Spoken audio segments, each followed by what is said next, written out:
ఇక్కడ మనం చూసినట్లయితే ముందు జరిగినదే ఇప్పుడు జరుగుతుంది. ఇది ముందు ఏం జరిగింది? ఒక విషయాన్ని మనం ఒక చరిత్ర, ముందు జరిగిన ఒక చరిత్రను తీసుకొస్తాం. ఇప్పుడు ఇది ముందు ఇది జరిగితే నువ్వు గ్రహించగలిగితే ఇప్పుడు ఇది జరుగుతుందో లేదో కూడా గ్రహించగలుగుతావు. ఇప్పుడు ఇది జరుగుతుందో లేదో నువ్వు గ్రహించగలిగితే తర్వాత కూడా ఇది జరగబోతుందో లేదో నువ్వు గ్రహించగలుగుతావు. హల్లెలూయా. చూడండి, మనం ఇక్కడ చూసినట్లయితే ఇక్కడ ఒక వ్యక్తిని పరిచయం చేస్తున్నాను నేను మీకు. ఎంతమంది ఆ వ్యక్తిని చూస్తున్నారు? ఎవరు ఆ వ్యక్తి అంటే ప్రధానుడు నిమ్రోదు. ఎవరతడు? నిమ్రోద్. చూడండి, ఇతని గురించి మనం చూసినట్లయితే ఈ నిమ్రోద్ ఎవరో తెలుసా? దేవునికి వ్యతిరేకంగా తిరుగుబాటు చేసేవాడు. హల్లెలూయా. ఇంకా చెప్పాలంటే నేనే దేవుణ్ణి అంటున్నాడు. హల్లెలూయా. అందుకే బైబిల్ ఏముంది తెలుసా? యెహోవా ఎదుట పరాక్రమ గల వేటగాడైన నిమ్రోదు వలె. ఎవరు ఎదుటంట? దేవుని ఎదుట పరాక్రమం గలవాడంట. సార్, దేవుని ఎదుట పరాక్రమం గల వాళ్ళు ఎవరైనా ఉంటారా? కానీ బైబిల్లో చెప్పబడింది నిమ్రోదు ఉన్నాడంట. అంటే దేవుని ఎదుట, దేవుడు ఎదుట ఉన్నాడంటే దేవుడికి వ్యతిరేకంగా ఉన్నాడా లేదా? హల్లెలూయా. అందుకే మనం చూసినట్లయితే నిమ్రోదు ఎటువంటి వాడు అంటే దేవునికి వ్యతిరేకంగా తిరుగుబాటు చేసిన వాడు. హల్లెలూయా. అంతేకాదు, అతడు మంచి వేటగాడంట. హల్లెలూయా. అతడు యుద్ధ నైపుణ్యం తెలుసా? అతనికి విలువిద్యలన్నీ తెలుసా? అతనికి విలువిద్యలన్నీ తెలుసు. యుద్ధ నైపుణ్యత ఉంది, జ్ఞానం ఉంది, తెలివి ఉంది, ఆలోచన ఉంది, అంతా ఉంది అతని దగ్గర. హల్లెలూయా. దేవుని మహిమ కలుగును గాక. ఈ నిమ్రోదు కాలంలో మనం చూసినట్లయితే, సార్ ఈ నిమ్రోదుని ఎందుకు తీసుకొస్తున్నారు పాస్టర్ గారు అంటే, ఇప్పుడు ముందు జరిగిందే ఇప్పుడు జరిగింది అంటాడు కదా. మరి ముందు జరిగింది ఏంటో మనకు తెలియాలంటే ఒక కథ మనకు తెలియాలా, ఒక చరిత్ర మనకు తెలియాలా. ఆ చరిత్రలో ఆది కాండంలో అనేక చరిత్రలు ఉన్నాయి, అవునా కదా? ఆ అనేక చరిత్రలో ఒక్క చరిత్రని, ఒక ముందు జరిగిన ఒక విషయాన్ని ఈ రోజు మనం విందాం. హల్లెలూయా. ఆ విషయమే నిమ్రోద్ది. అది ఆది కాండం 10వ అధ్యాయంలో మొదలైంది, అవునా కదా? ఇప్పుడు మనం 11వ అధ్యాయంలో చూసినట్లయితే నిమ్రోదు కాలంలో, హల్లెలూయా, 11 మొదటి వచనం, భూమి ఎందంతటా ఒక్క భాష ఒక్క పలుకు ఉండును. హల్లెలూయా. భూమి అంతా ఒక భాష ఒకే పలుకు. హల్లెలూయా. తర్వాత మనం చూసినట్లయితే అది ఏ కాలం? నిమ్రోదు పరిపాలిస్తున్న, నిమ్రోదు ఉన్న కాలం అది. ఇంకా చెప్పాలంటే జలప్రలయము, దేవుని యొక్క తీర్పు తాకిన తర్వాత, జలప్రలయం అయిపోయిన తర్వాత ప్రారంభమైన కాలం అది. జలప్రలయం తర్వాతేనా? జలప్రలయానికి తరమంతా గతించిపోయిందా లేదా? కేవలం 8 మంది వచ్చారు. ఈ 8 మందిలో నుండి మనం చూసినట్లయితే హాము కుమారుడే కూషు కుమారుడే ఈ నిమ్రోదు. అంటే ఈ నిమ్రోదు ఎవరంటే నోవాహుకి ముదు మానవుడు అనుకోండి. ఎంతమందికి అర్థమవుతుంది? నోవాహుకి ఎవరు అంటే ఇతడు కూడా ఎక్కడి నుంచి వచ్చాడు? జలప్రలయం తర్వాతే వచ్చాడు. హల్లెలూయా. దేవుని మహిమ కలుగును గాక. మరి ఇతని కాలంలో ఇతనికి ఒక భార్య ఉంది. ఆమె పేరు ఏంటంటే, ఆమె పేరు సెమీరామిస్. ఆమె పేరేంటి? సెమీరామిస్. హల్లెలూయా. చూడండి, ఆమె ఎలా ఉందంటే, ఆమె కూడా మంచి జ్ఞానవంతురాలు, పట్టపురాలు. ఆమె కూడా నేను రాణిని, నేను దేవతని అని చెప్పుకుంటుంది. ఎందుకని? అతడు ఏమనుకున్నాడు? నేను దేవుణ్ణి. దేవుడు అంటారేంద్రా, నేనే దేవుణ్ణి. అందుకే ఎవరు ఎదురు తిరిగాడు? యెహోవాకి ఎదురు తిరిగాడు. యెహోవా ఎదుట పరాక్రమం కలిగినోడు అంట. ఇప్పుడు మనుషులందరూ దేవుణ్ణి ఆరాధిస్తుంటే మనుషులు అంటున్నాడు నేనేరా దేవుణ్ణి. ఇప్పుడు ఆయన దేవుడు అంటే ఆయన భార్య ఏమనాలా? అందుకే ఆమె కూడా ఏమనుకుంటుంది? దేవతని. హల్లెలూయా, నేను దేవుని భార్యని. దేవుని మహిమ కలుగును గాక. చూడండి, మనం చూసినట్లయితే ఈ నిమ్రోదు చనిపోయిన తర్వాత ఆమె అధికారాన్ని చేపట్టింది. హల్లెలూయా. నిమ్రోదు ఉన్నంత వరకు నిమ్రోదు చేశాడు. నిమ్రోదు చనిపోయిన తర్వాత ఆ అధికారాన్ని ఎవరు పట్టుకున్నారంటే సెమీరామిస్ పట్టుకుంది. సెమీరామిస్ ఏం చేసిందంటే, నిమ్రోదు మరణించిన తర్వాత ఒక కుమారుని కన్నది. ఎంతమందికి అర్థమవుతుంది? ఆ కుమారునికి ఒక పేరు ఉంది. ఆ కుమారుని పేరు ఏంటంటే, ఆ యొక్క కుమారుని పేరే, ఆ జన్మించిన కుమారుని పేరు ఏంటంటే తమ్మూజ్. ఆ కుమారుని పేరేంటి? తమ్మూజ్. హల్లెలూయా. ఎంతమందికి అర్థమవుతుంది? నెమ్రోదు, సెమిరామిస్, తమ్మూజ్. నెమ్రోదు దేవుడు, సెమిరామిస్ దేవత, తమ్మూజు దేవుని కుమారుడు. అర్థమైందా? నెమ్రోదుకు పుట్టినోడు తమ్మూజు అంటే దేవుని కుమారుడేనా? దేవుడు పుట్టినోడు, దేవుని కుమారుడు. ఇప్పుడు మనం చూసినట్లయితే నెమ్రోదు మరణించిన తర్వాత సెమిరామిస్ ఉంది. ఆమె ఏం చేసిందంటే, నెమ్రోదు మరణించాడు, అయితే అతడు మరలా జన్మించాడు. ఎవరు సార్? ఇదిగో ఈ యొక్క తమ్మూజే మరలా జన్మించిన నెమ్రోదు. ఎంతమందికి అర్థమవుతుంది? హల్లెలూయా అని తమ్మూజు జన్మించినప్పుడు, నెమ్రోదు మరణించిన తర్వాత తమ్మూజు జన్మించినప్పుడు ఏం జరిగిందంటే, ఆ తమ్మూజుని చూపించి ఇతడే మరలా మన కొరకు పుట్టిన నెమ్రోదు, ఇతడే మరలా మన కొరకు పుట్టిన మన నెమ్రోదు, ఇతడు ఎవరో కాదు, దేవుని యొక్క కుమారుడు. అప్పుడే ప్రారంభమైంది తల్లి పిల్లల ఆరాధన, తల్లి బిడ్డల ఆరాధన, తల్లి పిల్ల పూజ. ఎంతమందికి అర్థమవుతుంది? తల్లి పిల్ల పూజ అర్థమైందా? ఎక్కడైనా తల్లి పిల్ల పూజ చూసారా లేదా? తల్లి పిల్ల పూజ ఇప్పుడు కనపడుతుందా? ఎక్కడెక్కడ కనపడుతున్నాయి? మీకు మాచర్లో కనపడుతుంది, సాగర్లో కనపడుతుంది, గుణదల్లో కనపడుతుంది. తల్లి పిల్ల పూజ. ఆ తల్లి పిల్ల పూజ ఎక్కడ స్టార్టింగ్ అయిందో తెలుసా? ఆదికాండం 10 అధ్యాయం 11 అధ్యాయాలు కూడా స్టార్ట్ అయింది. అక్కడ ఒకే పలుకు, ఒకే భాష, ప్రపంచమంతా ఒకే భాష, ఒకే పలుకుతో ఉంది. భాషలు తారుమారు అవ్వాలా ఇంకా అప్పుడు. హల్లెలూయా, దేవుని మహిమ కలుగును గాక. అందుకే చూసింది. ఇప్పుడు ఆమె ఏం చేసిందంటే, ఆ తమ్మూజుని కన్న తర్వాత ఆమె ఏం చేసిందంటే తల్లి బిడ్డల ఆరాధన ప్రారంభించింది. ఇప్పుడు నెమ్రోదుని ఆరాధించారు. దేవుడు ఎంతటి వాడు, దేవుడు వేరా నాయన నువ్వు అని అన్నారంట నెమ్రోదుని. తర్వాత ఇప్పుడు నెమ్రోదు చనిపోయిన తర్వాత సెమిరామిస్ ని, తమ్మూజుని ఇద్దరు కలిపి ఈమె దేవత, ఇతనేమో దేవుని కుమారుడు. అదే తల్లి బిడ్డల ఆరాధన. ఇప్పుడు ఈ యొక్క ట్రినిటీ, దీన్ని ప్రవక్త ఏమన్నాడంటే త్రిత్వము. ఏంటిది? త్రిత్వము, ట్రినిటీ. ముగ్గురు దేవుల సిద్ధాంతం పుట్టింది అక్కడ. ఆ సీనారు మైదానంలో ఆ బాబేలు గోపురం కడుతున్నప్పుడు పుట్టిన ఆ యొక్క మత సిద్ధాంతమే త్రిత్వము. ఆ త్రిత్వ సిద్ధాంతమే నెమ్రోదు, సెమిరామిస్, తమ్మూజ్. హల్లెలూయా, దేవుని మహిమ కలుగును గాక. ఎందుకంటే గుర్తుపెట్టుకోండి, ఇప్పుడు త్రిత్వం ఉందంటారా? ఇప్పుడు త్రిత్వం ఉందా లేదా? ఇప్పుడు త్రిత్వం ఎలా వచ్చిందో తెలియాలంటే ముందు జరిగింది తెలియాలా. అందుకన్నాడు ముందు జరిగింది ఇప్పుడు జరుగుతుంది అన్నాడు. ముందు త్రిత్వం ఎలా వచ్చిందంటే నెమ్రోదుని, సెమిరామిస్ ని, తమ్మూజుని ఆరాధించే వాళ్ళు పలుకు ఒకటే, భాష ఒకటే. ఇప్పుడు ఈ భాష పలుకు ఒకటే కాబట్టి నెమ్రోదు గురించి, తమ్మూజు గురించి, సెమిరామిస్ కోసం అందరికి తెలుసా తెలీదా? అందరికీ తెలుసు. హల్లెలూయా, జనులందరికీ తెలుసు. హల్లెలూయా. చూడండి ఇతను ఎలా ఉన్నాడు తెలుసా? శక్తివంతమైన రాజుగా ఉన్నాడంట, శక్తివంతమైన వ్యక్తిగా ఉన్నాడు. హల్లెలూయా. ఇతను ఏం చేశాడంటే నగరాలను నిర్మించాడు, పట్టణాలను బిల్డ్ చేశాడు. పట్టణాలు కట్టాడా లేదా? ఎంతమందికి అర్థమవుతుంది సార్? నెమ్రోదు పట్టణాలు కట్టాడా? ఒకసారి చదువుదామా ఏ పట్టణాలు కట్టాడు? ఆదికాండం 10వ అధ్యాయము తీసారా? 9వ వచనం చూడండి. 10వ వచనం 10.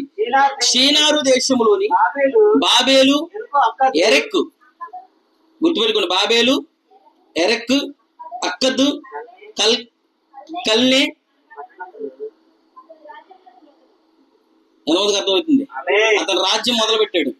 ఇప్పుడు రాజ్యం మొదలు పెట్టాలంటే, రాజుగా పరిపాలన చేయాలంటే ముందే ఉండాలా? రాజ్యం ఉండాలా, పట్టణం ఉండాలా. అందుకే అతను ప్రారంభించిన పట్టణంలో అతను నిర్మిస్తున్న నగరాలు, ఆ నగరంలో మొట్టమొదటిది బాబేలు, రెండవది ఎరెక్కు, మూడవది అక్కదు, నాలుగవది కల్నే, నాలుగవది కల్నే. ఇతడు అను పట్టణములను అతని రాజ్యములకు మొదలు. అంటే ఇప్పుడు ఇతనికి రాజ్యాలు ఉన్నాయి, ఈ పట్టణాల మీద ఇతను రాజు. ఎంతమందికి అర్థమవుతుంది?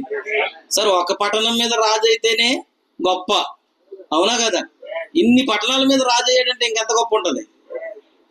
ఇప్పుడు ఇన్ని పట్టణాల మీద రాజు ఇతడు ఏం చేశాడంటే, ఇతని తర్వాత ఇంకా పట్టణాలు ఉన్నాయా లేదా? ఎంతమందికి అర్థమవుతుంది? హల్లెలూయా. ఇంకా చాలా పట్టణాలు ఉన్నాయి.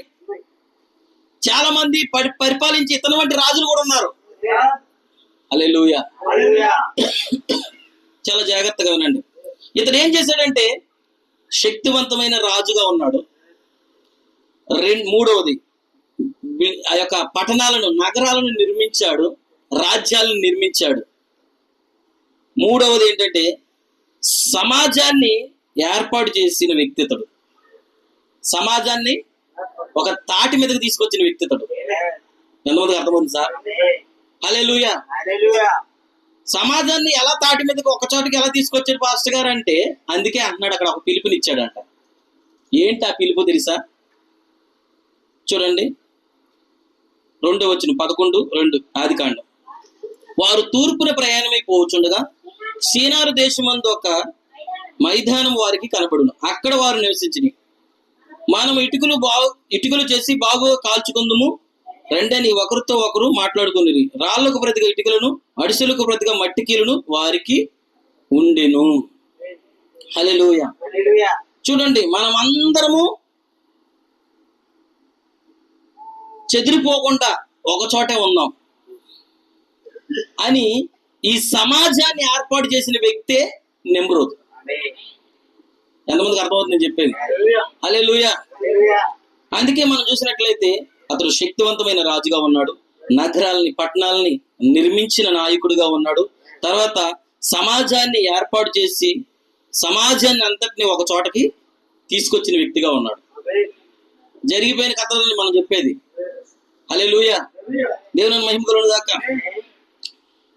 చూడండి, మనం చూసినట్లయితే ఇవన్నీ ఎక్కడ కట్టాడంటే అతను కట్టిన ప్రదేశాలు, అతను కట్టిన ఆ నిర్మాణాలు, పట్టణాలు, నగరాలు, తర్వాత అతను పరిపాలించిన పరిపాలన అంతా ఇప్పటికీ ఎక్కడుందంటే ఇవి ఇప్పటికీ ప్రాచీన మెసొపొటేమియాలో ఉన్నాయి ఆ ఆధారాలు. ఎంతమందికి అర్థమవుతుంది? ఎక్కడున్నాయి? మెసొపొటేమియా. హల్లెలూయా. మెసొపొటేమియాలో ఉన్నాయి ప్రాచీన ఆధారాలు, అతడు కట్టిన నగరాల గురించి కానీ అతడు పరిపాలించిన వివరణ. హల్లెలూయా. దేవుని మహిమ కలుగును గాక. చూడండి, అలాంటి సమయంలో మనం చూసినట్లయితే ఇప్పుడు అతడు ఏం చేస్తున్నాడంటే శక్తివంతమైన రాజుగా నిలబడ్డాడు. ఇప్పుడు అతను ఆల్రెడీ కొన్ని రాజ్యాలు, నగరాలు ఉన్నాయి. ఇప్పుడు అతను ఏం చేశాడంటే సమాజాన్ని అంతటిని ఏర్పాటు చేయాలా. అతని ఆలోచన ఏంటి? సమాజాన్ని అంతటిని ఒక చోటకి తీసుకురావాలా. హల్లెలూయా. అందుకని మనం చూసినట్లయితే అతని రాజ్యాలతో పాటు ఇంకొన్ని రాజ్యాలు కలుపుకున్నాడు.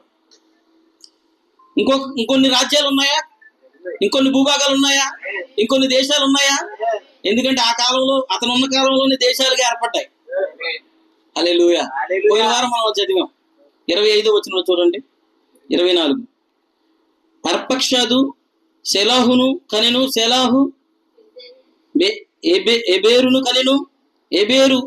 ఎబేరుకు 2 కుమారులు పుట్టిరి. వారిలో ఒకని పేరు పెలెగు. ఏలియనగా అతని దినములో భూమి దేశములుగా, ఈ పెలెగు దినములలో భూమి దేశాలుగా విభజించబడింది. హల్లెలూయా. ఈ దేశాలుగా విభజించబడిన భూముల్లో మరి భూమి దేశాలుగా విభజించబడింది. ఆ దేశాలుగా విభజించబడిన భూముల్లో పట్టణాలు ఉన్నాయా? నగరాలు కట్టుకున్నారా? అలాగే నిమ్రోదు కట్టుకున్నాడు, ఇంకా కొంతమంది కూడా కట్టుకున్నారు. ఇప్పుడు ఇతని పని ఏంటి చెప్పనా? ఇతని పరాక్రమ కలిగిన రాజు, ఒక బలమైన రాజు. అందుకే ఈ శక్తివంతమైన రాజు అయిన ఇతను ఏం చేశాడంటే అందరిని జయించుకుంటూ వచ్చాడు. మిగతా తన చుట్టూ ఉన్న దేశాలు, భూభాగాలను కూడా జయించేశాడు. జయించేసి అందరిని ఒక చోటకి తీసుకొచ్చేసాడు.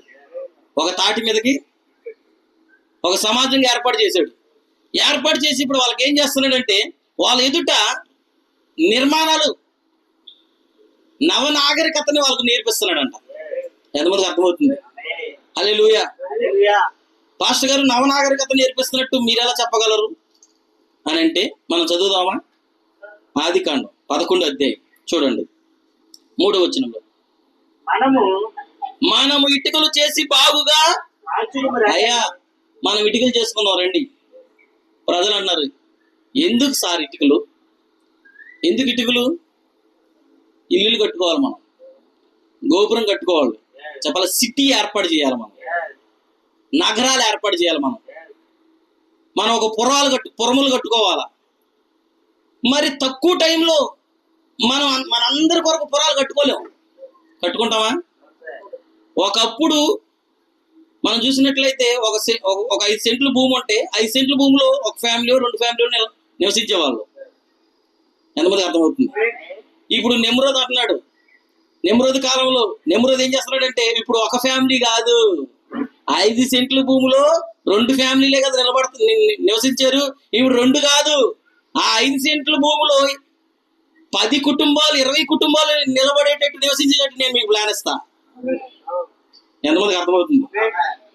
అప్పటి వరకు ప్రజలకు ఆ ప్లాన్ లేదు. హల్లెలూయా!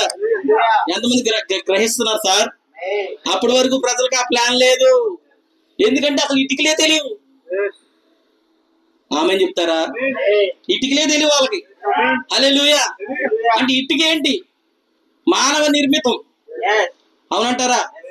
కృత్రిమం అది. హల్లెలూయా! మనిషి తయారది, జ్ఞానం చేత కట్టబడుతుంది. అది ఇందాక చెప్పాను, జ్ఞానం చేత వాక్యం బోధించబడుతుంది, ఆత్మ చేత వాక్యం బోధించబడుతుంది. జ్ఞానం చేత బోధించబడిన బోధ నీకు జీవితాన్ని ఇవ్వలేదు, ఆత్మ చేత బోధించబడుతున్న బోధ నీకు జీవితాన్ని ఇస్తుంది. హల్లెలూయా!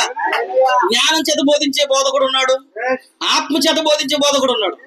జ్ఞానము చేత బోధించే బోధకుడు యొక్క బోధ నీకు జీవితాన్ని ఇవ్వలేదు, ఆత్మ చేత బోధించబడుతున్న బోధకుని యొక్క బోధ నీకు జీవితాన్ని ఇస్తుంది. హల్లెలూయా! దేవుని మహిమ కలుగును గాక. ఇక్కడ మనం చూసినట్లయితే ఇక్కడ ఒక పిలుపునిచ్చాడు ఇతడు. సార్, ఆనాటి కాలంలో జరిగిపోయిన కాలంలో ఒక పిలుపు వచ్చింది. ఏంటి ఆ పిలుపు అంటే, మనం అందరం చెదిరిపోకుండా ఒక చోటే ఉందాం.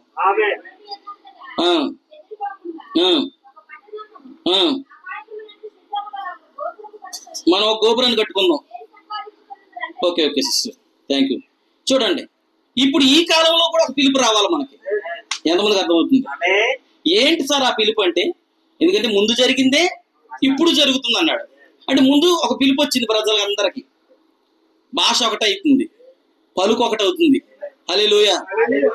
అంటే పలుకు అంటే వారి యొక్క సంస్కృతి అంతా ఒకటే, నాగరికత అంతా.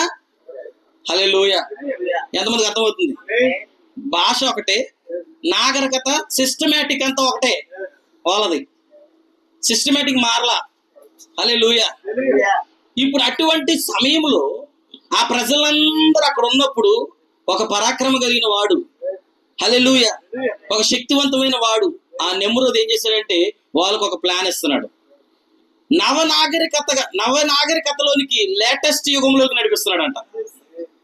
హల్లెలూయా!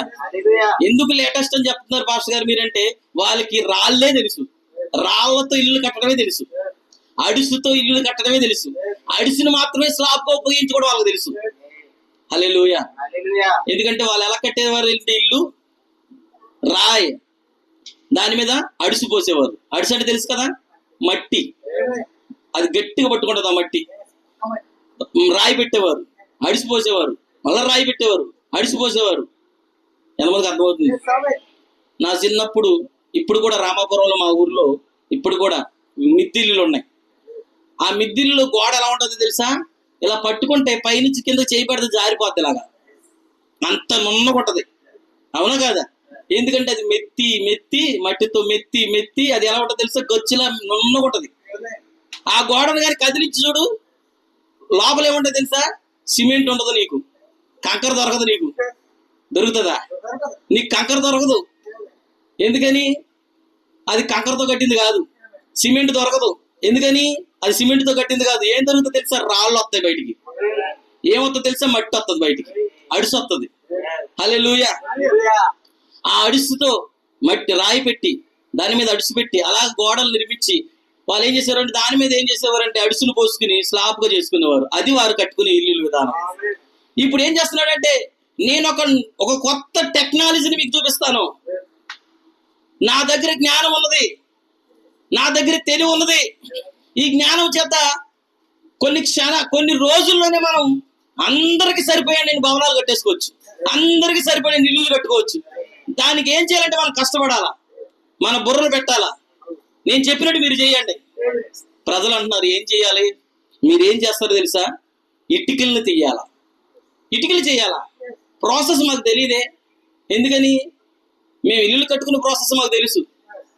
అడుగుకి వెళ్తాం, లేకపోతే కొండల కాడికి వెళ్తాం, అక్కడ ఉన్న బండల్ని కొట్టుకొచ్చుకుని 4 మూలల్లో చెక్కుని దాంతో ఇల్లులు కట్టుకుంటాం, మట్టి తెచ్చుకుంటాం, మట్టి అడుసు వేసుకుంటాం. ఇదే కదా మాకు తెలిసింది.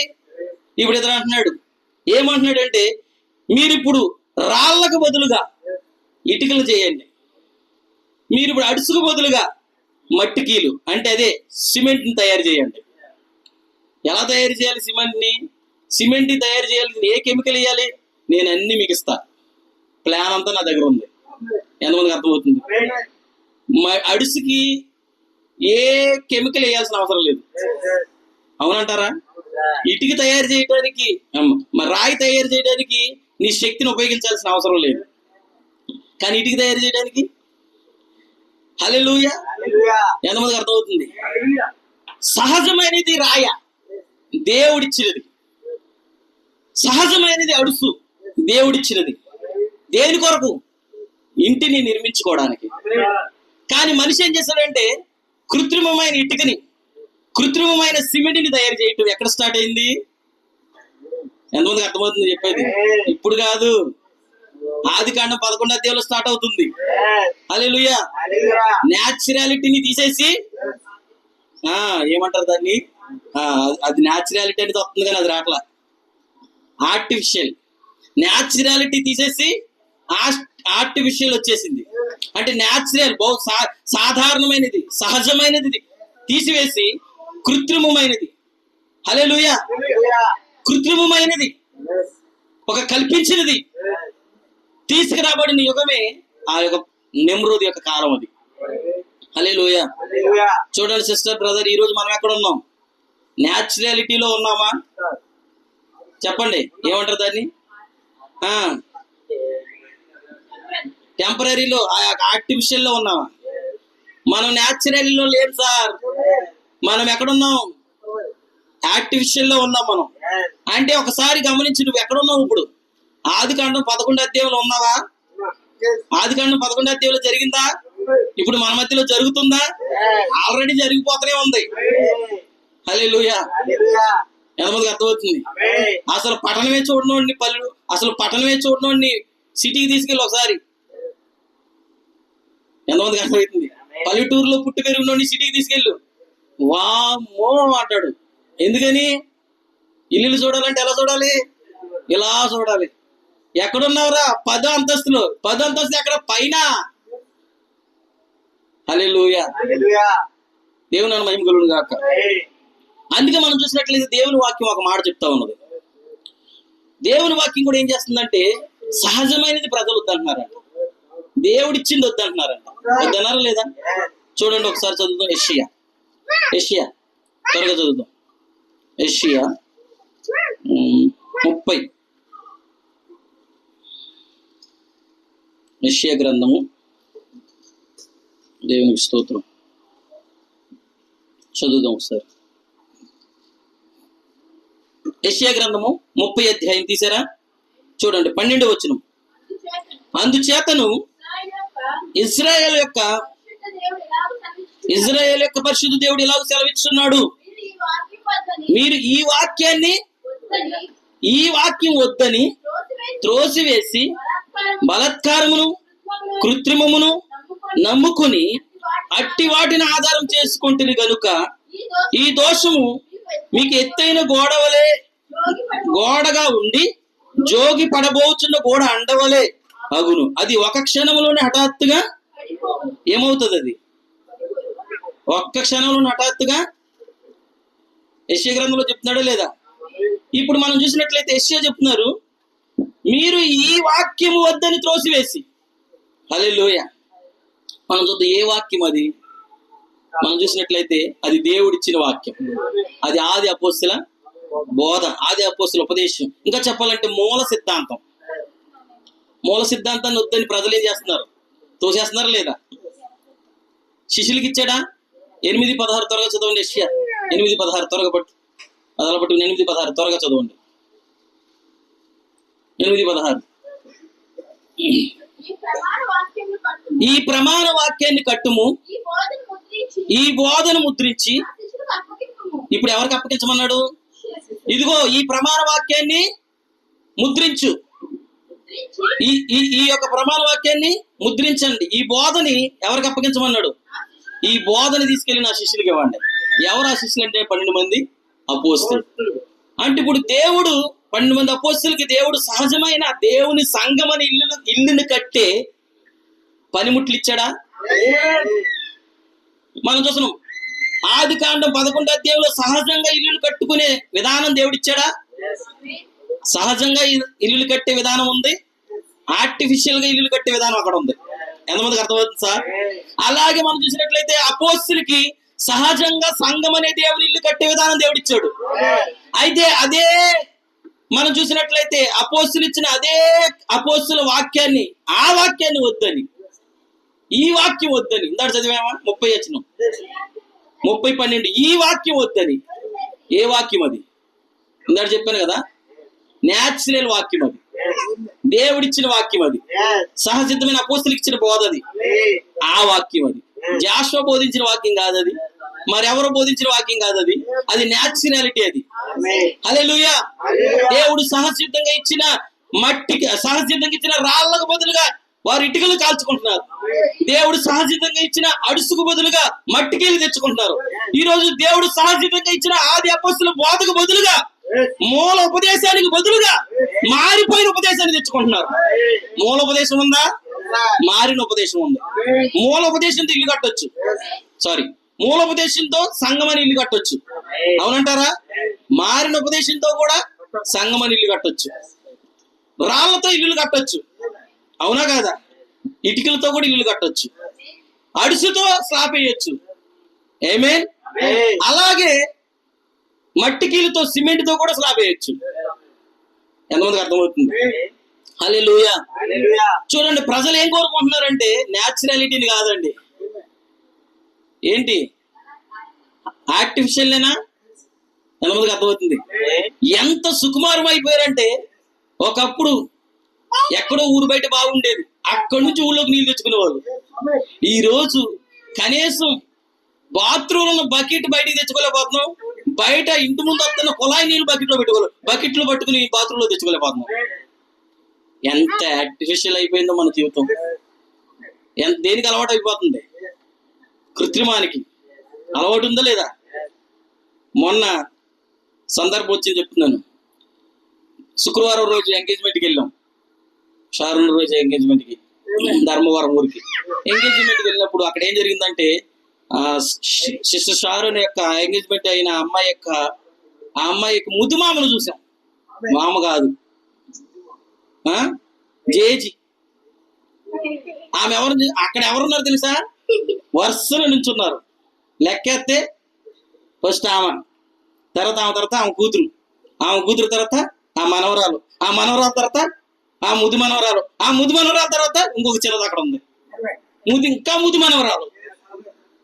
ఎంతమందికి అర్థమవుతుంది? ఆమె పేరు ఏదో చెప్పింది. ఏం పేరండి? ఏం పేరమ్మా? మీ జేజీ పేరు. ఆమె పేరు చెప్పింది. ఆమె తర్వాత ఇంకొక ఆమె ఉంది, ఆమె తర్వాత ఇంకొక ఆమె ఉంది, ఆమె తర్వాత ఇంకొక ఆమె ఉంది, ఆమె తర్వాత ఇంకొక ఆమె ఉంది. ఈ 4-5 జనరేషన్లు అక్కడ కనబడుతున్నాయి. ఆమె అంటుంది, నాకు ఇప్పటికీ మోకాలు నొప్పి లేదు పాస్టర్ గారు, ఇప్పటికి నడుము నొప్పి లేదు పాస్టర్ గారు, ఇప్పటికి బీపీ షుగర్ ఏమి లేదు నాకు. ఎంతమందికి అర్థమవుతుంది? ఆమె తర్వాత వచ్చిన జనరేషన్ వచ్చింది, ఆమె తర్వాత వచ్చిన జనరేషన్ వచ్చింది, ఆమె తర్వాత వచ్చిన జనరేషన్ అన్ని వచ్చాయి. కానీ ఆమెకి ఏమి లేవు. ఎందుకు లేదంటే ఆమె న్యాచురాలిటీలో వచ్చింది. ఆమె సహసిద్ధమైన భోజనం తిన్నది. ఆమె నేను రాగులు కోసా, నేను గంటలు కోసా, నేను జొన్నలు కోసా, నేను సజ్జలు కోసా, వరగలు కోసా అని అంటున్నాను. మరి మీరేం కోసారంటే మాకేం తెలవదు. కనీసం ఊరిపోయిటవే రాదు మనకి. ఎంతమందికి అర్థమవుతుంది? అంటే ఎలా మారిపోతూ వచ్చిందంటారు? మారిందంటారా? హల్లెలూయా. ఈరోజు ప్రజలు ఏం చేస్తున్నారు, ఆమె అలా కూర్చుని అంత వయసున్నా కూడా గబగబా కూర్చుని కూరగాయలు కోసేస్తుంది, అవి కూర వండేస్తుంది, అవి చేసేస్తుంది, అని చేసేస్తుంది. హల్లెలూయా. షారోన్ రోజులు కానీ ఇంకెవరినైనా కానీ అలా చెల్లెలు కానీ ఏదైనా చేయమంటే అమ్మో మా వల్ల కాదు, అక్కడ కూర్చుని కొద్దిసేపుకే అమ్మా అమ్మా అమ్మా అమ్మో యాక్టిఫిషియల్.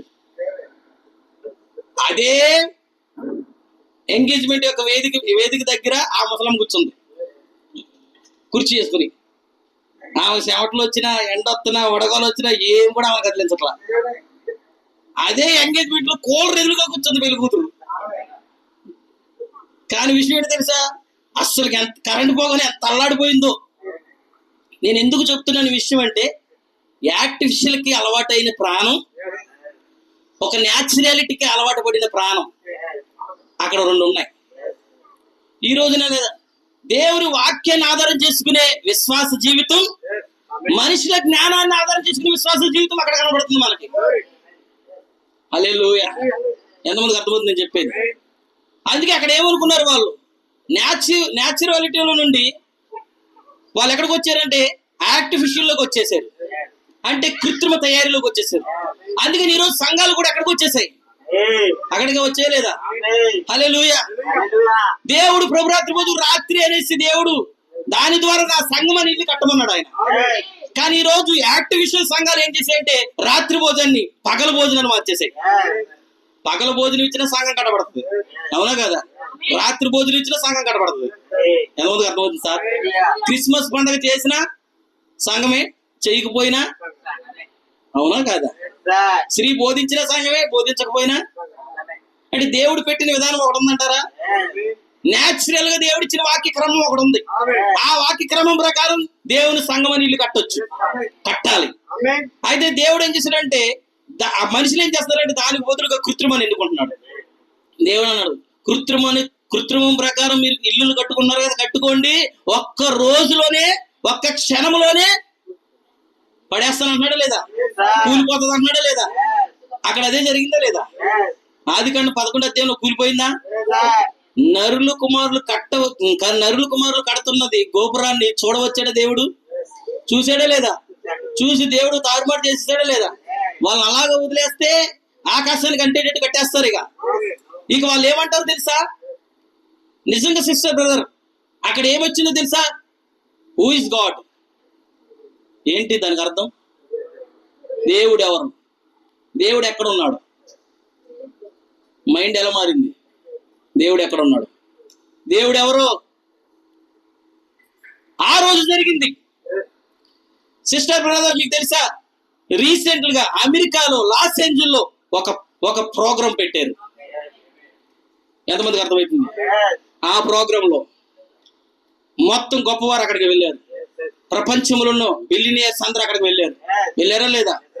ఆ ప్రోగ్రామ్స్ లో తల్లిదండ్రులకి పాయింట్స్ వేయమన్నారు, కొన్ని వేసారు. ఎంతమందికి అర్థమవుతుంది? నేను చెప్పింది జరిగింది, టీవీలో కూడా వచ్చింది, న్యూస్ లో కూడా వచ్చింది. వాళ్ళు దాన్ని ఉల్లంఘించిన తర్వాతే ఒక పెను ప్రమాదం జరిగింది, అదే లాస్ ఏంజల్స్ లో. ఎంతమందికి అర్థమవుతుంది? మీరు చూడండి, మీరు గమనించండి, అక్కడ ఏం జరిగిందంటే తల్లిదండ్రులకి పాయింట్లు ఏమంటే కొన్ని పాయింట్లు వేశారు అక్కడ ధనవంతులందరూ. లేకపోతే ఇంకా కొన్ని బిజినెస్ మ్యాన్లకి పాయింట్ ఏమంటే కొన్ని పాయింట్లు వేశారు. ఇలాగా ఒక్కొక్క దానికి మార్క్సింగ్ పెట్టారు, కొలత పెట్టారు. ఒక్కొక్క వ్యవస్థ కొలత పెట్టారు. చివరిగా ఆ యాంకర్ ఒక ప్రశ్న వేసింది, ఇక్కడ దేవుడికి ఎంతమంది మార్కులు వేస్తారు? హల్లెలూయా. గొప్ప గొప్ప బిలియనియర్స్, ప్రపంచ ధనికులు, కుబేరులు అక్కడ ఉన్నారు. విలాసవంతమైన జీవితాలు జీవించిన ప్రజలు అక్కడ ఉన్నారు. అది విలాసవంతమైన పట్టణం. మరి దాని పేరే లాస్ ఏంజల్స్, దేవదూతల పట్టణం అంటది. ఏంటంటే అది దేవదూతలు నివసించే పట్టణం అంటది. అటువంటి పట్టణంలో వారు దేవుడికి మార్క్స్ వేయండి, మీరు దేవుడికి మార్కులు ఎన్ని వేస్తారంటే ఆ ధనవంతులందరూ కలిపి మా దేవుడా, అసలు దేవుడు ఉన్నాడా? దేవుడికి 0. వాళ్ళు దేవుడికి ఇచ్చిన మార్కులు ఏంటి? ఆర్టిఫిషియల్కి ఇచ్చిన మార్కులు ఏంటో తెలిసే ఎక్కువ. కృత్రిమానికి ఇచ్చిన మార్క్స్, సైన్స్ కి ఇచ్చిన మార్క్స్. ఎంతమందికి అర్థమైంది? సైన్స్ అంటే కృత్రిమేనా? సైన్స్కి ఇచ్చిన మార్క్స్ ఎక్కువ. అన్నిటికంటే వారికి సైన్స్కి ఎక్కువ మార్క్స్ ఇచ్చుకున్నారు, కృత్రిమానికి ఎక్కువ మార్క్స్ ఇచ్చుకున్నారు. కానీ గాడ్కి అక్కడ యాంకర్ చెప్తూ, తర్వాత మీకు అది గ్రూప్ పెడతాను, తర్వాత యాంకర్ చెప్తూ నవ్వుతూ మదర్స్ కి, సైన్స్ కి, గాడ్స్ కి జీరో గాడ్ అని నవ్వుతుంది. విషయం ఏం జరిగింది తెలుసా? అది జరిగిన కొన్ని రోజులకి వాళ్ళు దేవుని వారి హృదయంలో ఎన్నిక చేసిన స్థానం ఎంత ఇచ్చారో తెలుసా? 0. ఆ లాస్ ఏంజల్ అనే దేవదూతల పట్టణం అని పిలబడుతున్న ఆ లాస్ ఏంజల్ ఏమైందో తెలుసా? అది జరిగిన కొన్ని రోజులకే తగలబడిపోయింది. దేవదూతలు తృణీకరించిన సొదొమ గొమొర్రా తగలబడిపోయినట్లుగా. హల్లెలూయా! దేవుణ్ణి కించపరిచి, దేవుణ్ణి ఎగతాళి చేసి, దేవుడికి 0 మార్కులని చెప్పిన ఆ యొక్క బిలినియర్స్ యొక్క ఇల్లులు, బిలినియర్స్ యొక్క పట్టణాలు తగలబడిపోయాయండి. కొన్ని రోజుల తర్వాత వార్తలు వచ్చాయి. ఒక అతని ఫోటో వస్తుంది వార్తల్లో. నేను చెప్పేది నిజమేనండి. ఒక అతని ఫోటో వస్తుంది. ఇతను కొన్ని లక్షల కోట్లకు ఆస్తి ఉన్నది, ఇతనికి మొత్తం కాలిపోయింది. ఇంకొక అతని ఫోటో వచ్చింది. ఇతడు కొన్ని లక్షలకి, కొన్ని బిలియన్ కోట్లకి అధికారి. అయితే లాస్ ఏంజల్ యొక్క అగ్ని ప్రమాదంలో ఇతని ఆస్తి అంతా. హల్లెలూయా! ఎంతమందికి అర్థమవుతుంది సార్? వారి కృత్రిమం అంతా ఏమైపోయింది సార్? ఆర్టిఫిషియల్ అంతా ఏమైపోయింది సార్? హల్లెలూయా! దేవుడు ఎక్కడున్నాడు దేవుడు అనే స్థితిలోకి వెళ్ళిపోయింది ప్రపంచం. ఈ రోజు అదే పరిస్థితి. విలాసవంతమైన జీవితాలు, ధనవంతుల యొక్క జీవితాలు.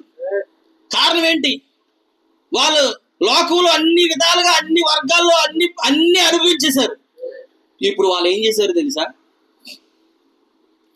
ఎలక వదిలిపెట్టి పిల్లి ఆడినట్టు ఆడుతుందా లేదా? ఎంతమంది చూశారు? ఎలకనే పిల్లి పట్టుకున్నాక ఒకేసారి చంపిదిందో. అసలు అది మామూలుగా ఆడించదు అసలుకి.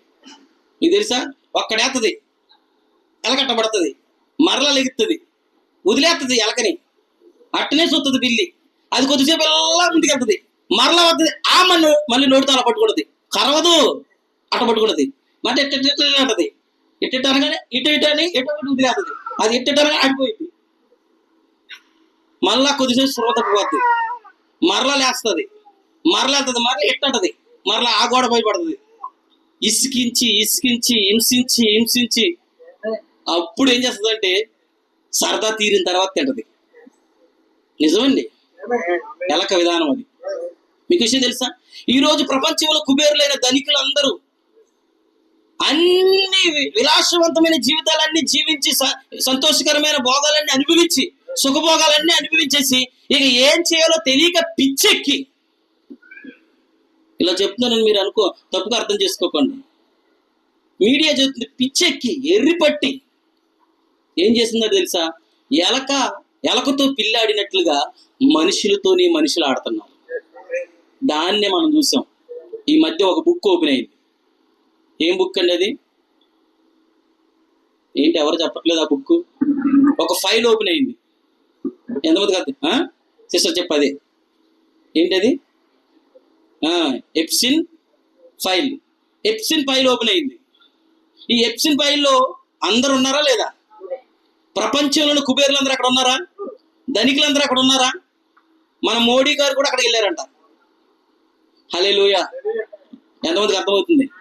ఆ ఎప్సిన్ ఫైల్లో ఏమైందో తెలుసా? పిల్లల్ని వండుకు తింటున్నారు. పిల్లలు ఎంత మంచిగున్నారంటే, పిల్లలు అందంగా ఎర్రగా ఎంత మంచిగున్నారంటే పిల్లలు. ఆ పిల్లల్ని వండుకు తింటున్నారండి. ఎక్కడైనా కోడిని వండుకు తినడం చూసాం, అవునా? లేకపోతే మేకను వండుకుని తినడం చూసాం, మనిషిని వండుకు తినడం చూసావా? కానీ ఎప్సిన్ ఫైల్లో దాన్ని రికార్డ్ చేశారు. వాళ్ళు కొన్ని వీడియోస్ పెట్టారు నెట్లో. ఆ వీడియోస్ లో చిన్న పిల్లల్ని, స్త్రీలని వాళ్ళు ఏం చేస్తారంటే, పెద్దోళ్ళు డబ్బున్నోళ్ళు ఏం చేస్తున్నారంటే, ఎలక పిల్ల అని చెప్పాను ఇందాక, అట్ట ఆటాడిస్తున్నారు. ఆ డైనింగ్ టేబుల్ మీద వాళ్ళు పరుగులెత్తుంటే వాళ్ళు అటుపోయి ఎట్ట తోస్తున్నారు, వాళ్ళు పరుగులెత్తుంటే ఎట్టపోయి ఎట్ట తోస్తున్నారు. ఏంటంటే క్రూరత్వం వచ్చేసింది. హల్లెలూయా! ఎంతమందికి అర్థమవుతుంది? పరిస్థితి ఎలాగుందంటారు? ఇప్పుడు మనం ఎక్కడున్నాం? హల్లెలూయా! సజ్జన దేహులు, క్రూరులు, మూర్ఖులు, అజితేంద్రియులు. చెప్పాడా లేదా? ఇప్పుడు మనం అక్కడ ఉన్నాం. ఇలాంటి కాలంలో దేవుడు నీ వద్దకు దేవుడు వాక్యాన్ని ఇచ్చి, నీవు నా కుమారుడు అని, నీవు నా కుమార్తె అని, నేను నిన్ను ఎన్నుకున్నాను, ఏర్పాటు చేసుకున్నాను, నా వైపు చూడు, వాక్యాన్ని పట్టుకో అని చెప్పి దేవుడు వాక్యాన్ని పంపిస్తే దాన్ని అశ్రద్ధగా తీసుకుంటే నీ పరిస్థితి ఏంటి? మారు మనసు పొందకపోతే, ప్రార్థించకపోతే, వాక్యాన్ని చదవకపోతే, ధ్యానించకపోతే నీ పరిస్థితి ఏమవుతుంది? హల్లెలూయా. ఇప్పుడు ధనవంతుడు పేదవారిని పిల్లి ఎలకలాగా ఆడిస్తున్నారు, అవునా కాదా? అయితే గుర్తుపెట్టుకోండి, మనిషిని మనిషి ఆడించడంలోనే ఇంత క్రూరత్వం అనుకుంటున్నాం, అవునా కదా? అయితే నీవు దేవుని మాట వినకపోతే ఒకరోజు దేవుడి చేతిలోకి వెళ్ళాలా? అది ఇంకెంత భయంకరం, అవునా కాదా? అందుకే హెబ్రీ రాసిన పత్రికలు ఏముంది తెలుసా? జీవం గల దేవుని చేతిలో పడుట బహు భయంకరం.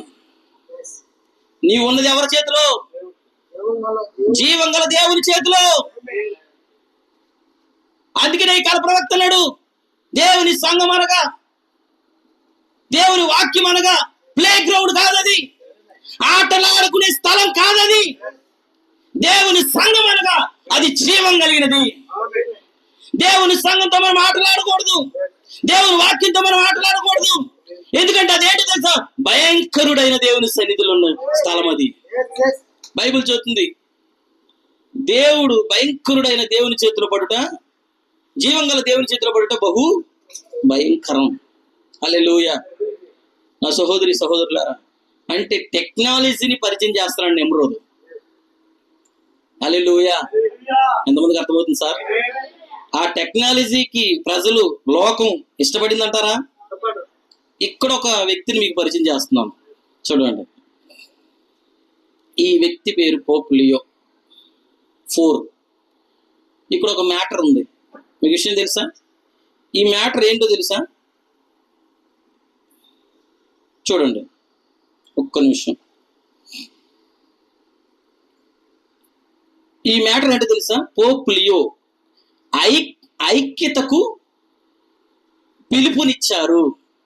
ఏ ఐక్యతకు పిలుపునిచ్చారు తెలుసా? పోప్ లియో శాంతి మరియు స్నేహంతో మనం ఉండాలి, క్రైస్తవులు ముస్లింలుగా ఉన్న మనం అందరము ఒకటే, మనం అందరం కలిసి శాంతిగా స్నేహపూర్వకంగా జీవించాలి. ఎంతమందికి అర్థమవుతుంది నేను చెప్పేది? హల్లెలూయా. ఆ రోజు బాబేల్ దగ్గర కూడా ఏం జరిగింది? మనమంతా ఒక్క చోటే ఉండాలా, మనం అందరం కలిసి ఉండాలా, మనం చెదిరిపోకూడదు. అందుకే ఒక చోట గోపురాన్ని కట్టుకుందాం. హల్లెలూయా. బైబిల్ మధ్యలో కూడా నెమ్రోదు కూడా ఏం చేశాడు? బైబిల్ మధ్యలో నెబుకద్నెజర్ కూడా ఏం చేశాడు? బిల్ చేశాడా లేదా? బైబిల్ ప్రారంభంలో బాబేల్ దగ్గర అక్కడ ఒక పరాక్రమ కలిగిన ఒక రాజు ఉన్నాడు. ఆ రాజు పట్టణాలు నిర్మించాడు, అవునా కాదా? ఒకసారి దానియేలు చూడండి, దానియేలు గ్రంథం 4:29. దానియేలు 4:29. దానియేలు 4:29 త్వరగా చదువు.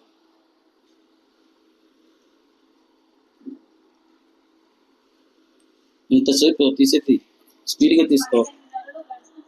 12 నెలలు గడిచిన పిమ్మట అతడు తన రాజధానియగు బబులోనులోని నగరునందు సంచరించుచుండగా, బబులోను అను ఈ మహా విశాలమైన పట్టణము నా బలాధికారమును నా ప్రభావ ఘనతను కనుపరచుటకై నా రాజధాని అని నగరుగా నేను కట్టినది కాదా అని తనలో తాను అనుకునేను. ఇక్కడ కూడా ఒక వ్యక్తి ఉన్నాడు. ఇది కూడా ఏంటో తెలుసా? ఇది కూడా బాబులోనే, బాబేలే బబులోను. ఎంతమందికి అర్థమవుతుంది? కాలక్రమేణా బాబేలు ఏమైంది? బబులోనుగా మారింది. అక్కడ ఒక రాజు ఉన్నాడు, అతడి పేరు నెమ్రోదు. హల్లెలూయా. అతడు మాట అక్కడ ఉన్న ప్రజలందరూ వినాలా. అక్కడున్న రాజ్యాలన్నీ జయించేశాడు. హల్లెలూయా. అక్కడ ఒక బిల్డింగ్స్ కడతా ఉన్నాడు, అతడు నగరాలు కడతా ఉన్నాడు. ఇక్కడ ఒక రాజు ఉన్నాడు, ఇతని పేరు నెబుకద్నెజర్. అక్కడ ఉన్న రాజు పేరు నెమ్రోదు, ఇక్కడున్న రాజు పేరు నెబుకద్నెజర్. ఈ నెబుకద్నెజర్ కూడా ప్రపంచాన్ని అంతటి జయించాడు, ప్రతి రాజ్యాన్ని జయించాడు. అక్కడ నెమ్రోదుకి అందరూ ప్రజలు మాట వినాలా.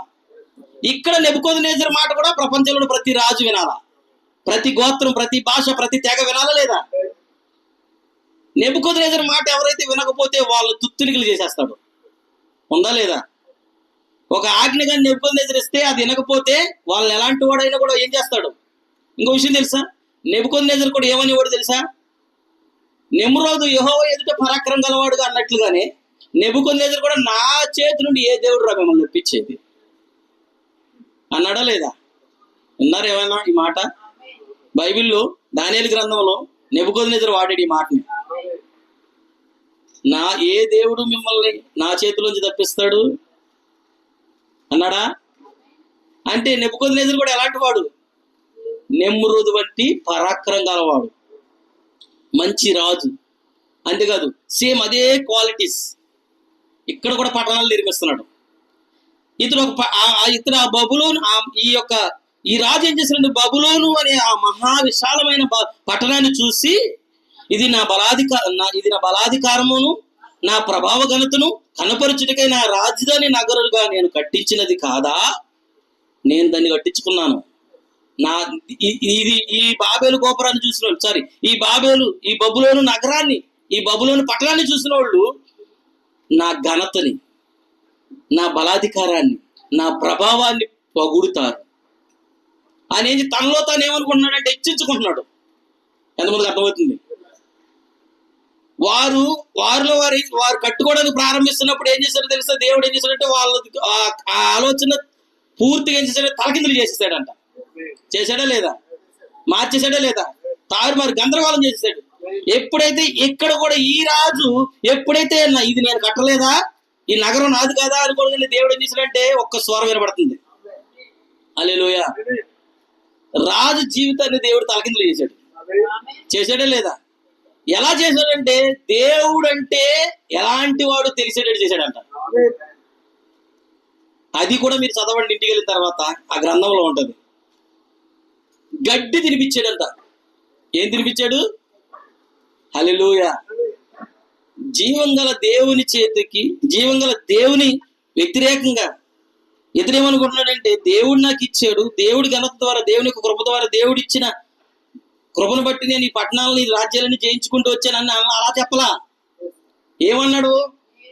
నేను నిర్మించా, నా బలాధికారం, నా ప్రభావం, నా ఘనత, నా జ్ఞానం ఇది. హల్లెలూయా. ఎంతమందికి అర్థమవుతుంది? హల్లెలూయా. ఆ సమయంలో మీరు చూడండి, అక్కడ ఏం జరిగిందో తెలుసా? ఒక స్వరం వచ్చింది.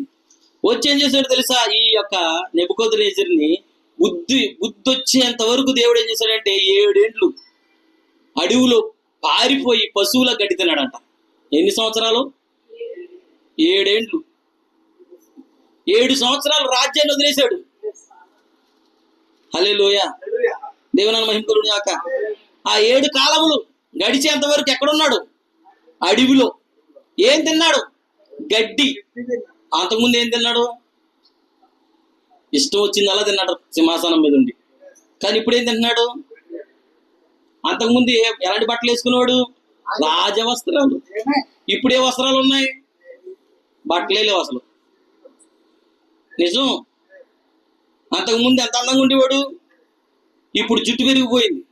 బైబిల్ మీరు చదవండి. గోర్లు పెరిగిపోయి, జుట్టు పెరిగిపోయింది, గోర్లు పెరిగిపోయి, గడ్డి తింటున్నాడంట పశువులాగా. మానవ బుద్ధి పోయిందని బైబిల్ చెప్తుంది. ఏం బుద్ధి పోయిందంట? పశువు మనసు వచ్చేసిందంట. హల్లెలూయా. ఎందుకు సార్? తను గొప్పగా అనుకున్నందుకు, ఇది నేను కట్టించుకున్నాను అనుకున్నందుకు. రాజ్యాన్ని తెలిసేటట్టు దేవుడు ఏం చేశాడు? కూల్చాడా లేదా? ఎప్పుడైతే తనకు బుద్ధి వచ్చిందో ఇప్పుడు దేవుడు పోవటం స్టార్ట్ చేశాడు. పొగుడుతున్నాడా లేదా? దేవుడు గొప్పతనాన్ని వివరిస్తున్నాడా లేదా? హల్లెలూయా.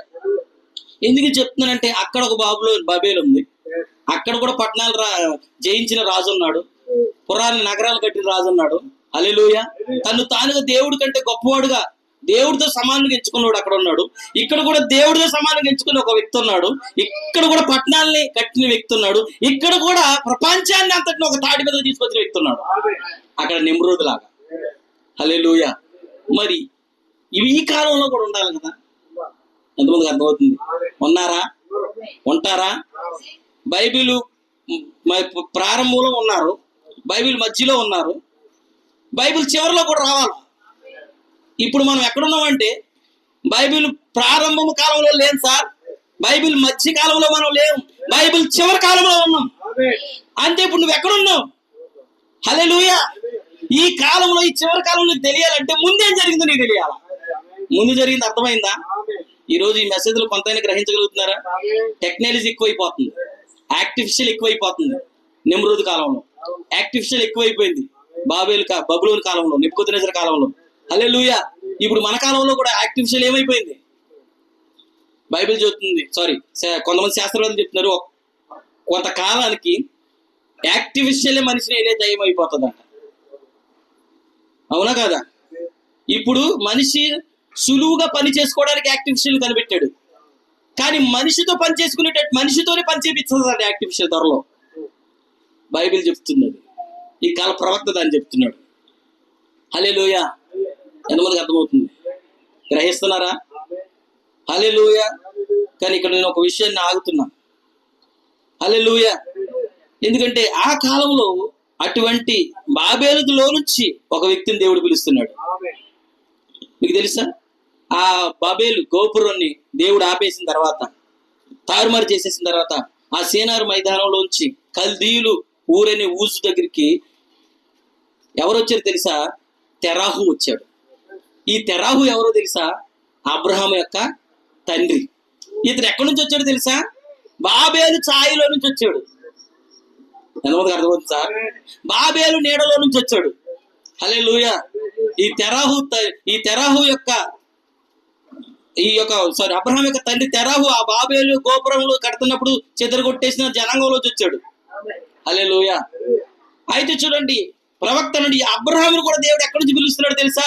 ఆ బాబేలు, ఆ సినారు ప్రదేశంలో కిందనున్న ప్రాంతంలో అబ్రహాం ఉంటే, ఆ బాబేలు ప్రదేశంలో అబ్రహాం బయటికి పిలుస్తున్నాడంట. ఎంతమందికి అర్థమవుతుంది? పిలిచాడా లేదా? అబ్రహమా, అబ్రహమా, నీవు నీ తండ్రింటిని, నీ దేశాన్ని విడిచిపెట్టి బయటికి రా. ఎందుకని నీ దేశాన్ని విడిచిపెట్టి బయటికి రమ్మంటున్నాడు తెలిసే? అది ఏ దేశం అంటే దేవుడు శపించిన దేశం అది. ఆ సీనారు మైదాన్ని దేవుడు ఏం చేశాడు? శపించాడా లేదా? ఆ సీనారు మైదానం అంటే బాబేలు కడుతున్న ప్రాంతం అది. ఆ బాబేలు కడుతున్న ప్రాంతంలోనే అబ్రహాం తండ్రి ఉన్నాడు, అబ్రహాం ఉన్నాడు. ఆ శపితకరమైన స్థలంలో అబ్రహాం దేవుడు దీవించడు. అందుకే దేవుడు ఏమన్నాడంటే, ఆ స్థలాన్ని విడిచి బయటికి రా, నేను దీవిస్తాను, నేను ఆశీర్వదిస్తాను, నీ సంతానాన్ని ఆకాశ నక్షత్రం వల్ల చేస్తాను, ఇసుక రేణుల వల్ల చేస్తాను. ఆ స్థలాన్ని విడిచి బయటకు వచ్చాయి. ఆ బాబేలు ప్రదేశాన్ని, ఆ ఛాయల్ని విడిచిపెట్టి, ఆ సినారు ప్రదేశాన్ని విడిచిపెట్టి బయటకు వచ్చేసాయి. హల్లెలూయా. దేవుని మహిమ కలుగును గాక. హల్లెలూయా. బైబిల్ మధ్యలో విశ్వాసపు వీరుడిని ఒకరిని పిలిచాడు దేవుడు బయటికి. అసలు విశ్వాస వీరుడేనా? విశ్వాసులకు తండ్రేనా? నిరీక్షణ లేని వ్యక్తిగా ఉన్నాడు. ఒకప్పుడు ఎటువంటి నిరీక్షణ లేదు, ఎటువంటి ఆధారం లేదు. అటువంటి ఆధారం లేని, నిరీక్షణ లేనటువంటి వ్యక్తి, ఆ బబులోను ఛాయలో ఉన్న వ్యక్తిని బయటకు పిలిచాడు రా. ఎందుకంటే అది శపించబడిన స్థలం, అక్కడ నేను నిన్ను ఆశీర్వదించలేను, దాన్ని విడిచి బయటకు వస్తానే నేను నిన్ను ఆశీర్వదిస్తాను. బయటకు వచ్చాడా? ఎవరు సార్ వచ్చింది? విశ్వాసపు వీరుడు, విశ్వాసులకు తండ్రి అయిన అబ్రహాం బయటికి పిలువబడతా ఉన్నాడు. చరిత్రను చూడండి, ముందు జరిగింది చూడండి. ముందు జరిగినది ఏంటి? మన తండ్రి, మన పితామహుడు, ఓ విశ్వాసులకు తండ్రి అయిన అబ్రహాము ఆ బాబేలు ఛాయలో నుండి, ఆ బాబేలు ప్రదేశంలో నుండి, ఆ సీనారు యొక్క చీకటి నుంచి బయటికి పిలువబడతా ఉన్నాడు. ఒక స్వరవతిని బయటికి లాగుతుంది. హల్లెలూయా. ఎంతమంది అర్థమవుతుంది సార్? బైబిల్ మధ్యలోకి వద్దాం. ఇప్పుడు బైబిల్ మధ్యలో హల్లెలూయా అబ్రహాం యొక్క శరీర సంబంధపు పిల్లలు ఉన్నారు అక్కడ. హల్లెలూయా. అబ్రహాము శరీర సంబంధ పిల్లలు ఉన్నారా? ఎక్కడ? బైబిల్ మధ్యలో ఉన్న బబులోనులో. నెబుకద్నెజరు లాక్కెళ్ళాడు వాళ్ళందరినీ, ఈడ్చుకెళ్ళిపోయాడు వాళ్ళందరినీ, చెరగొనిపోయాడు వాళ్ళందరినీ. హల్లెలూయా. ఇప్పుడు దేవుడు ఏం చేస్తాడు తెలుసా? ఆ బాబేలు యొక్క ఛాయలో నుండి బయటికి పిలిచిన అబ్రహామును పిలిచిన దేవుడు బబులోనులో ఉన్న అబ్రహాము సంతానాన్ని కూడా బయటికి పిలుస్తున్నాడు. పిలిచాడా లేదా? ఎవరు సార్ వాళ్ళు? దానియేలు, షడ్రకు, మేషకు, అబేద్నెగో, ఎస్తేరు, మర్దెకై, ఎజ్రా, నెహెమ్యా, వీళ్ళందరూ ఎక్కడ ఉన్నారు? బబులోను ఛాయలో, శపించబడిన పట్టణంలో, దేవుడి దృష్టికి ఘోరమైన పాప స్థితిలో ఉన్న పట్టణంలో నా బిడ్డలారా బయటికి రండి పిలుస్తున్నాడు ఆయన. అబ్రహాముని పిలిచాడు. అబ్రహాం యొక్క శరీర సంతానాన్ని పిలుస్తున్నాడు. హల్లెలూయా. అయితే ఇప్పుడు ముందు జరిగిన మరలా జరగాల.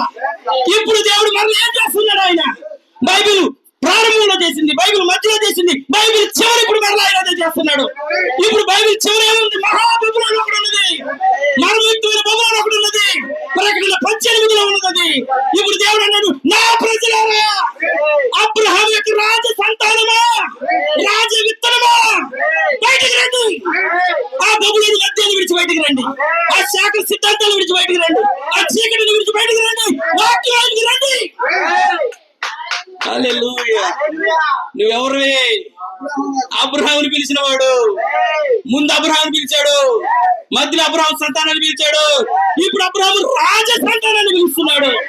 నువ్వెవరో తెలుసా? అబ్రహాముకి రాజ సంతానము.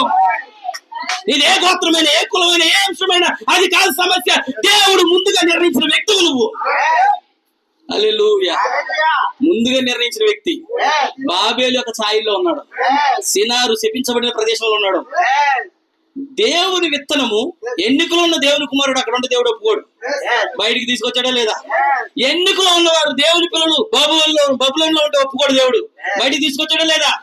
ఎక్కడికి సార్? వాగ్దానం చేయబడిన స్థలంలోకి. ఈ రోజు ఎన్నికలో ఉన్న దేవుని పిల్లలు ఎక్కడ ఉన్నారంటారా? ఈ కాలంలో ఉన్నారా? వారు బాప్టిస్ట్ లో ఉండొచ్చు, పెంతెకోస్తు లో ఉండొచ్చు, లూథరన్ లో ఉండొచ్చు, కేథలిక్ లో ఉండొచ్చు, కానీ దేవుడు పిలుస్తూ ఉన్నాడు, కమ్ నా ప్రజలారా, బబులోను విడిచి రండి. ఓ దాని యొక్క మధ్యలో విడిచి రండి. హల్లెలూయా. అలా పిలుపుని అందుకున్న వాడే ఎజ్రా, అలా పిలుపుని అందుకున్న వాడే నెహెమ్యా, అలా పిలుపుని అందుకున్న వాడే దానియేలు, అలా పిలుపుని అందుకున్న వాడే షడ్రక్, మేషక్, అబేద్నెగో, అలా పిలుపుని అందుకున్న వాడే అబ్రహాం, అలా పిలుపుని అందుకున్న వాడే నువ్వు, నేను. హల్లెలూయా. ఇది మనుషులు పిలిచిన పిలుపు కాదు. ఇది కాలపు వర్తమానికుడు బ్రదర్ పిలిచింది కాదు. ఇది దేవుడే ప్రారంభంలో పిలుస్తున్నాడు, మధ్యలో పిలుస్తున్నాడు, ఇప్పుడు నిన్ను నన్ను పిలిచింది ఆయనే. హల్లెలూయా. ఎంతమంది గ్రహించగలుగుతున్నారు? పురాతన బబులోని గ్రహించారా? మధ్య బబులోని గ్రహించారా? నవీన బబులోని గ్రహించారా? హల్లెలూయా. దేవుడు ఎన్నికలు ఉన్న వారిని పిలుస్తున్నాడు ఆయన. సార్, చదువు లేకపోవచ్చు, జ్ఞానం లేకపోవచ్చు, ఆధారమే లేకపోవచ్చు, కానీ ఎన్నికున్నది, ఏర్పాటు ఉన్నది. హల్లెలూయా. ఈరోజు ఆ ఎన్నిక ఏర్పాటు ఇక్కడ తీసుకొచ్చింది. హల్లెలూయా. ముందు జరిగిందే. ఇంకా నేను ఆదికాండం 11 ఫినిష్ చేయాల. కొన్ని ఛాయలు అయిపోయి వచ్చే వారం మరలా ఇంకొన్ని ఛాయల్లోకి వెళ్దాం. ఎందుకంటే నిమ్రోద్ దగ్గర ఇంకా విషయం ఉంది. ఎందుకంటే ముందు ఇప్పుడు జరిగింది అప్పుడు జరుగుతుంది, అప్పుడు జరిగింది ఇప్పుడు జరుగుతుంది. ఇప్పుడు ఇంత విషయాలు జరుగుతుంటే అప్పుడు జరగదా? ఎంతమందికి అర్థమైంది సార్? హల్లెలూయా. దేవుడు నామమునకు మహిమ కలుగును గాక. అబ్రహాముని ఆ సినారు మైదానంలో నుంచి, ఆ కల్దీలు ఊరిలో నుంచి, ఆ యొక్క శపించబడిన స్థలం నుంచి పిలిచిన దేవుడే. శపించబడిన బబులోను నుంచి, ఆ షడ్రక్, మేషక్, అబేద్నెగో తన పిల్లలు పిలిచిన దేవుడే. ఈ రోజు మర్మయుక్తమైన బబులోను నుంచి, ఆ మహావేశ్య నుండి, ఆ సిద్ధాంతం నుంచి, ఆ బోధ నుంచి నిన్ను నన్ను పిలిచాడు ఆయన. ఇది మన ఎన్నిక కాదు, ఆయన ఎన్నిక. ఇది మన ఏర్పాటు కాదు, ఆయన ఏర్పాటు. గొప్పవారు, గనులు ఎంతో మంది ఉన్నారు సార్. హల్లెలూయా. అసలు ఆ పిలుపుని అందుకుని వచ్చిన వ్యక్తులు ఉన్నారు అక్కడ. అసలు ఆ వ్యక్తుల కోసం వివరించాలండి, కానీ సమయం లేదు. పిలుపుని అందుకుని వచ్చిన వ్యక్తి ఎలా ఉన్నాడు? విషయం తెలుసా? సమస్తాన్ని వదిలేసుకున్నాడు. దేవుడు ఇప్పుడు అన్ని వదిలే, ఏం తీసుకురాకు, ఒంటరిగా రావాలి. అబ్రహామా, ఒంటరిగా రావాలా? ఏది వద్దు, అన్ని వదిలేసి వచ్చాడా? ఎంతమందికి అర్థమవుతుంది సార్? హల్లెలూయా. ఇప్పుడు అబ్రహాం రాజ సంతానం నువ్వు అంటే ఆమెనని చెప్తే నువ్వేం చేయాలా? వదిలేయాలా? ఏ ఉన్నాయంటారా? ఈర్ష్యలు, ద్వేషాలు, అసూయలు, కుళ్ళులు, కక్షలు, భేదాలు, రాజకీయాలు, మతాలు, కులగజ్జలు ఎన్నున్నాయి. వదలవా? అబ్రహాం రాజవిత్తనం అయితే వదులుతుంది. అబ్రహాం రాజవిత్తనం కాకపోతే అక్కడ అబ్రహాం రాజవిత్తనం కాని వారు కూడా ఉన్నారు. ఉన్నారా? ఏంటంటే బబులోనికి వెళ్ళింది షడ్రక్, మేషక్, అబేద్నెగో మాత్రమేనా? వీరిలాగా చెరలోకి వెళ్ళిన వాళ్ళు బబులోని పిల్లలు ఉన్నాయి. వీరిలాగా చెరగా వెళ్ళిన వాళ్ళు, ఐగుప్తు ఆ యొక్క బబులోనికి చెరగా వెళ్ళిన వాళ్ళు, దానియేలు, షడ్రక్, మేషక్, అబేద్నెగోతో పాటు ఇంకా యూదులు ఉన్నారా లేదా? ఉన్నారా? రాజు నా టేబుల్ కానించే వారికి ద్రాక్షరసం మాంసం అంతా నా టేబుల్ గా నేను తినేదే వాళ్ళకి పెట్టను అన్నారు. అవునా కదా? వాళ్ళందరూ తినేశారు. ఎవరాళ్ళు? యూదులు, దేవుని పిల్లలే, ఇజ్రాయెల్ దేశం నుంచి కొనుక్కోబడిన వాళ్ళే. తినేశారా లేదా? కానీ అక్కడ కొంతమంది ఉన్నారు, మాకొద్దయ్యి, ఆ మద్యం మాకొద్దు, ఆ బబులోని మద్యం మాకొద్దు, ఆ బబులోని ఆహారం మాకొద్దు, మా శరీరాలను మేము బలహీనపరచుకోలేము, మా శరీరాలను మేము అపవిత్రపరచుకోలేము. హల్లెలూయా. మాకు ఒక ప్రత్యేకమైన వంటకం చేయండి సార్. చేస్తున్నారా లేదా? ఈరోజు చెప్తున్నారా? హల్లెలూయా. దేవుని మహిమ కలుగును గాక. జరిగింది మరలా జరుగుతుంది. ఆ కాలంలో తినేసారు కొంతమంది, కానీ తినలా. వారు అన్నారు, తింటే మేము అపవిత్రం అయిపోతాం. ఎంతమందికి అర్థమవుతుంది? తింటాం అంటే వెంటనేనా? నీకు అనవసరం బయట విషయాలు. ఎందుకంటే నేను ఎప్పుడు చెప్తా, సెల్ ఫోన్ లో బయట ఏం జరుగుతుందో చూడొద్దు, ప్రార్థన చేయి, బైబిల్ చదువు. సెల్ ఫోన్ లో అయ్యి మనం చూసుకుని ఏం జరుగుతుందో బయట సంగతులన్నీ చూసుకుంటే మన విశ్వాసం చెడిపోతుంది. అది నువ్వు బైబిల్ పట్టుకుని చదువుకో, నువ్వు ప్రార్థన చేసుకో, విశ్వాసం పెరుగుతుంది. 100% చెప్పగలను. నువ్వు సెల్ ఫోన్ లో ఏ విషయం చూసినా నీ విశ్వాసం పాడైపోతుంది. అదే నువ్వు బైబిల్ పట్టుకుని ప్రార్థన చేయి, నీ విశ్వాసం పెరగకపోతే చూడు. అందుకన్నాడు, మమ్మల్ని హానిపరిచేది, మా శరీరాలను అపవిత్రపరిచేది మాకొద్దు. అది రాజు దగ్గర నుంచి వచ్చిన మాకొద్దు, శ్రేష్టమైంది మాకొద్దు అన్నారా లేదా? ఈరోజు మనం అనేవాళ్ళు ఉంటారా? ఉంటారు. ముందు జరిగినప్పుడు ఉన్నట్లయితే ఇప్పుడు ఉంటారు. ముందు తినేసిన వాళ్ళు ఉంటే ఇప్పుడు తినేసిన వాళ్ళు ఉంటారు. ఇప్పుడు నువ్వెవరు? ప్రార్థిద్దామా? అందరూ ప్రార్థిద్దాం. దేవుడి మాటలు మన ఇంట్లో దీవించిన గాక. ముందు జరిగిన పురాతన బబులోను, మధ్య బబులోను, నవీన బబులోను, 3 విషయాలు. భవిష్యత్తులో భూతకాలంలో జరిగిన విషయాలు మాట్లాడుకున్నాం, వర్తమానంలో జరుగుతున్నాయి మాట్లాడుతున్నాం, భవిష్యత్తులో జరుగుతున్నాయి